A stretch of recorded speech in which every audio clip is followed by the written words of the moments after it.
अस्सलाम वालेकुम दोस्तों, कैसे हैं आप लोग। आज हम बात करेंगे इंडिया की रियासत कर्नाटक के जिला उडुपी में पेश आने वाले वाकये की, जहां पर हुसैन की बेटी ने तन तनहा हिजाब के दुश्मनों का डटकर मुकाबला किया और जय श्री राम के नारे लगाने वाले लश्कर का जवाब अकेला अल्लाह अकबर की सदा लगा कर दिया। जी हाँ दोस्तों, इस लड़की का नाम मुस्कान है और इसके वालिद का नाम है मोहम्मद हुसैन। तो हुसैन की बेटी हो और बातिल के सामने सर झुकाकर खड़ी हो जाए, ऐसा कैसे हो सकता है। दोस्तों यहाँ मैं आपको बताता चलूं कि ये तनाजा आज का नहीं था, बल्कि ये कई दिनों से चला आ रहा था। अभी जनवरी की बात है, कर्नाटक के एक और शहर कुंडापुर में प्रिंसिपल ने मुसलमान लड़कियों को ये कहकर क्लास से निकाल दिया कि आप हिजाब पहनकर क्लास में नहीं बैठ सकती।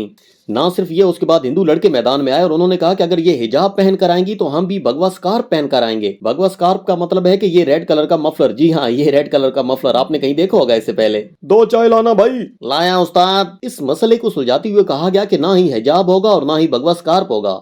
मुझे नहीं समझ आती कि औरत के हिजाब के साथ मर्द को क्या तकलीफ है। कोई समझा सकता है भाई मुझे।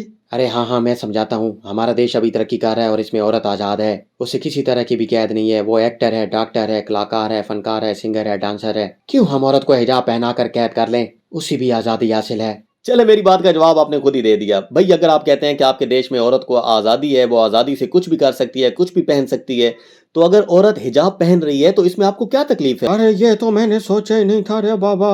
दोस्तों यहाँ मैं आपको बताता चलूं कि ये कर्नाटक वही है जिसे मैसूर कहा जाता था।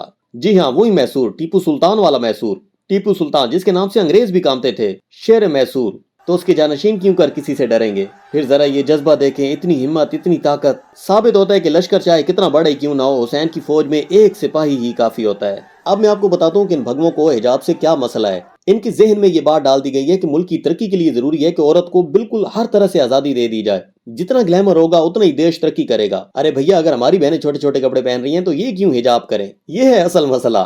और मोदी सरकार के आने के बाद से हिंदुत्व सोच बहुत ज्यादा हो गई है और मुसलमानों के लिए बहुत ज्यादा मुश्किलात हो गई हैं। अब ये लोग हिस्ट्री में या इतिहास में पढ़ाते हैं कि जी मुसलमान बाहर से आए थे, इन्वेडर्स थे, गासिब थे, जालिम थे। लेकिन यहाँ मैं कंपेयर करके बताता हूँ कि मोदी को अभी सिर्फ 8 साल हुई हैं और 8 सालों में उसने हिंदुस्तान को एक हिंदू स्टेट बना के रख दिया है। हर तरफ मुसलमानों से नफरत का बाजार गर्म है, जबकि मुसलमानों ने यहाँ पर 800 साल हुकूमत की। और अगर 800 साल के बाद इतने ज्यादा हिंदू हिंदुस्तान में बाकी हैं तो इससे ये जाहिर होता है कि उनको उस वक्त भी मजहबी आजादी हासिल थी, वो इतनी ज्यादा नफरत का निशाना नहीं बने।